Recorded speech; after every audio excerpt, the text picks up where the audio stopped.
Iran Israel സംഘർഷത്തിന് അയവ് വന്നിട്ടില്ല.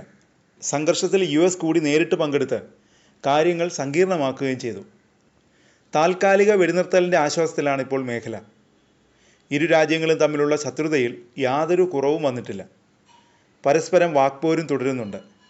അതിനിടയിൽ US പ്രസിഡന്റ് ഡൊണാൾഡ് ട്രംപിനും ഇസ്രായേൽ പ്രധാനമന്ത്രി ബെഞ്ചമിൻ നെതന്യാഹുവിനുമെതിരെ ഫത്വ പുറപ്പെടുവിച്ചിരിക്കുകയാണ് ഇറാനിലെ ഉന്നത ഷിയ പുരോഹിതൻ ആയത്തുള്ള നാസർ മകാരിം ഷിറാസിയാണ് ഫത്വ പുറപ്പെടുവിച്ചിരിക്കുന്നത്. ഇറാന്റെ പരമാധികാരത്തിന് ഭീഷണി ഉയർത്തിയിരിക്കുകയാണ് USഉം ഇസ്രായേലും. ഇരു രാജ്യങ്ങളിലെയും ഭരണാധികാരികളെ പുറത്താക്കാൻ ലോകമെമ്പാടുമുള്ള മുസ്ലിങ്ങൾ ഒരുമിക്കണമെന്നാണ് ആയത്തുള്ള നാസർ മകാരിം ഷിറാസി ഫത്വയിൽ പറയുന്നത്.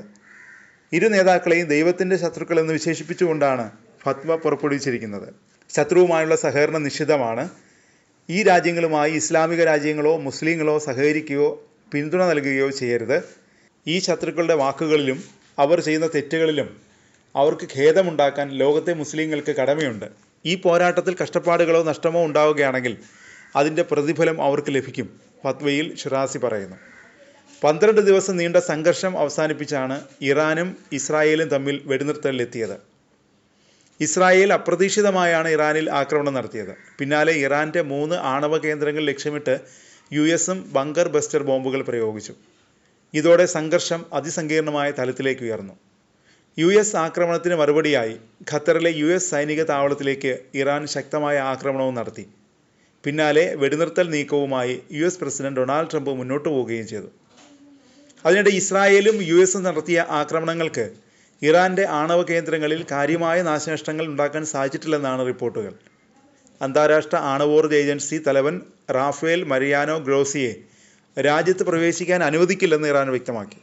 ഇറാൻ വിദേശകാര്യമന്ത്രി അബ്ബാസ് അരാങ്ചിയാണ് ഗ്രോസിയെ രാജ്യത്ത് പ്രവേശിക്കുന്നതിൽ നിന്ന് വിലക്കുമെന്നറിയിച്ചത്. ആണവ കേന്ദ്രങ്ങളിൽ നിരീക്ഷണ ക്യാമറകൾ സ്ഥാപിക്കാൻ അന്താരാഷ്ട്ര ആണവോർജ്ജ ഏജൻസിയെ അനുവദിക്കില്ലെന്നും അരാങ്ചി വ്യക്തമാക്കി. ഇറാൻ്റെ വാർത്താ ഏജൻസിയായ IRNA ആണ് ഇക്കാര്യം റിപ്പോർട്ട് ചെയ്തത്. ഇസ്രായേൽ US ആക്രമണങ്ങളിൽ ആണവ കേന്ദ്രങ്ങളിൽ കേടുപാടുകൾ ഉണ്ടായിട്ടുണ്ടെങ്കിലും ഏതാനും മാസങ്ങൾക്കുള്ളിൽ സമ്പുഷ്ടീകരിച്ച യുറേനിയം ഉൽപ്പാദിപ്പിക്കാൻ കഴിയുമെന്ന് ഗ്രോസി പറഞ്ഞിരുന്നു. CBS ന്യൂസ് ശനിയാഴ്ചയാണ് ഇക്കാര്യം റിപ്പോർട്ട് ചെയ്തത്. ഇറാൻ 60% വരെ യുറേനിയം സമ്പുഷ്ടീകരിച്ചിട്ടുണ്ടെന്ന് റിപ്പോർട്ടിൽ പറയുന്നുണ്ട്. സിവിലിയൻ ഉപയോഗത്തേക്കാൾ കൂടുതൽ അളവാണിത്. എന്നാൽ ആയുധ നിർമ്മാണത്തിന് ഇത്രയും പോരാ. എന്നാൽ കൂടുതൽ സമ്പുഷ്ടീകരിച്ചാൽ ന്യൂക്ലിയർ ബോംബുകൾ നിർമ്മിക്കാൻ ഇറാന് കഴിയുമെന്നും റിപ്പോർട്ടിൽ വ്യക്തമാക്കുന്നു.